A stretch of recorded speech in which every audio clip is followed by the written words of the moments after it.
Hi everyone. The studio I'm presenting is called You Are Here, Forecasts for the Ohio River. The Ohio River is a tremendous asset right in our backyard. The studio is looking at the river as a recreational amenity, something that encourages urban redevelopment.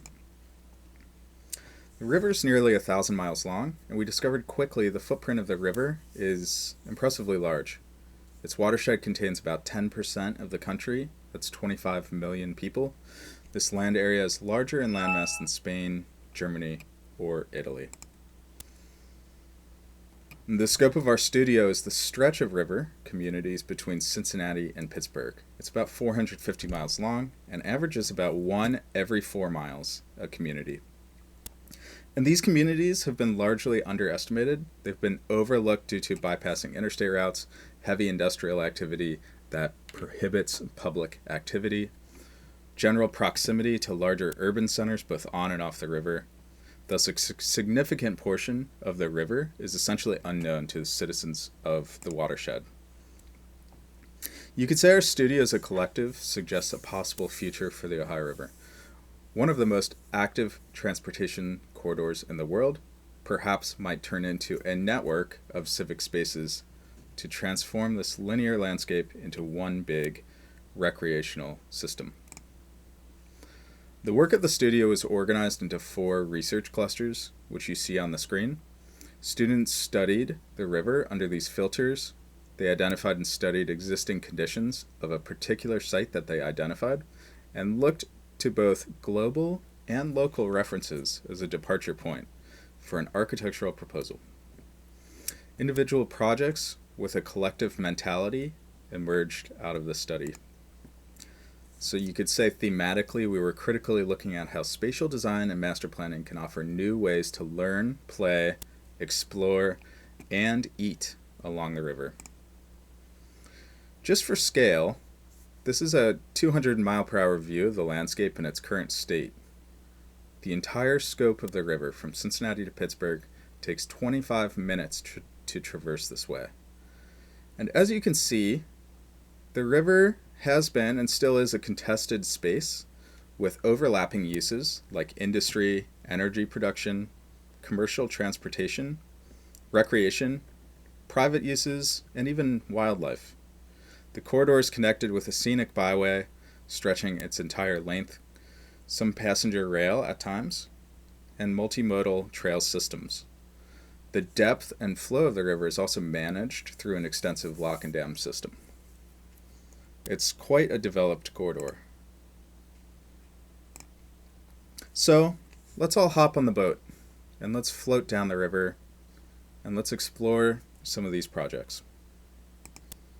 Our first stop is at Browns Island, which was abandoned actually after a deadly explosion at an industrial factory. Today, the island houses a massive solar farm. Visitors can escape neighboring towns of Steubenville, Weirton, West Virginia, Toronto, Ohio, to explore the restoration that's taking place along an extensive 5-mile nature trail. We depart the island and we hop back on the barge, or the flatboat. We go about 24 miles downstream to arrive at Wheeling Island, where an aging suspension bridge closed to vehicular traffic has been converted to a park. Taking cues from riverboat casinos, the bridge park occupies a threshold between land and island, and it expands existing kayaking, biking, and hiking trails in the city. Continuing on, we reach a small town of Sardis, Ohio. It's the site of a demolished lock and dam structure from the early 1900s. Here, a sweeping boat ramp and pool house hold the edge of the abandoned site. It's one of 37 of these types of sites between Cincinnati and Pittsburgh. That's about one every 15 miles. Only a few miles away from that pool house is our next stop. It's a community boathouse and wetlands. The wetlands manage harmful algae blooms which threaten water quality. Kayakers can rent gear here and depart for a weekend trip down the river. So let's hop off the flatboat, gear up, and explore the river. Don't forget your life jacket.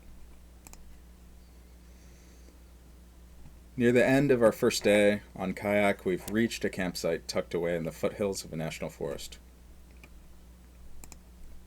We discover a hub for hikers and kayakers nestled deeper into the forest, where these recreational communities start to overlap.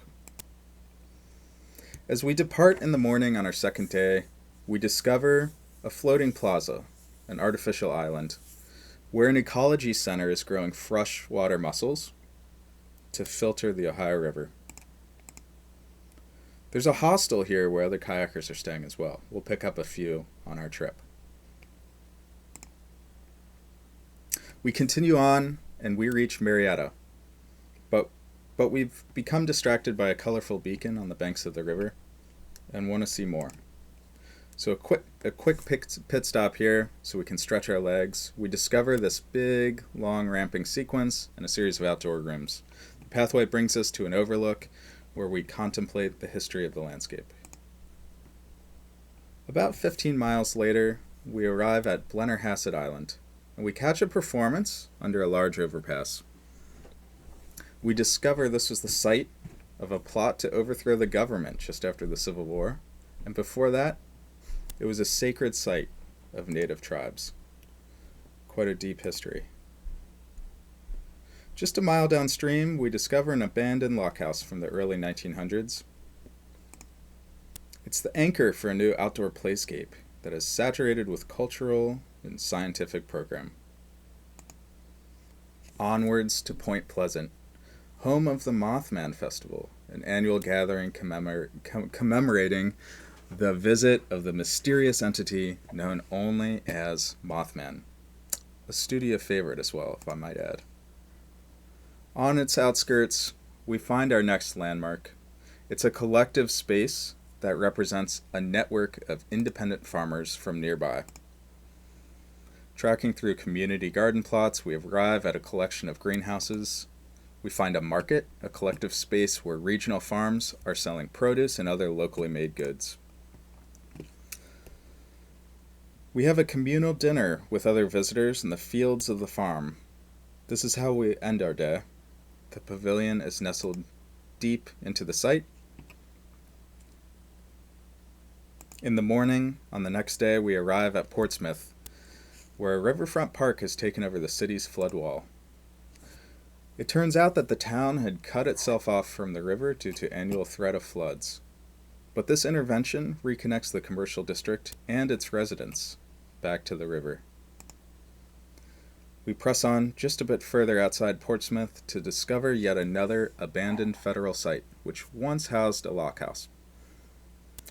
River trails mark the site of the demolished lock and dam structure along the river. A boardwalk connects us all the way back to a campus of structures that housed operators of the dam 100 years ago. Finally, we've arrived at our last site, Vanceburg, Kentucky, before we land in Cincinnati.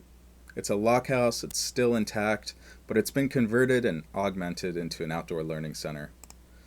A series of trails connect Vanceburg's school system to the river across a layered, multifunctional landscape. And that's how we'll end our journey before arriving back in Cincinnati. A quick 450-mile trip, a few days of our time. Here's the authors of these forecasts, a great crew of students I've had the pleasure to get to know over countless Zoom calls.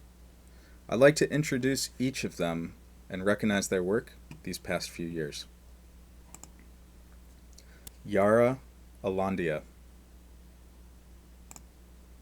Steve Almond, Sarah Auger, Nathan Bly, Baker Brainard, Jenny Dillon, Ann Karasiewicz, Ashley Castle, Maggie McGlumphy, Grace Niemeke, Nathan Reinbold, Lindsay Rechterman, Sam Rubin, Grace Rupp, Ethan Wall, and Haley Wynn. Congratulations to all of you, and best of luck on your future endeavors.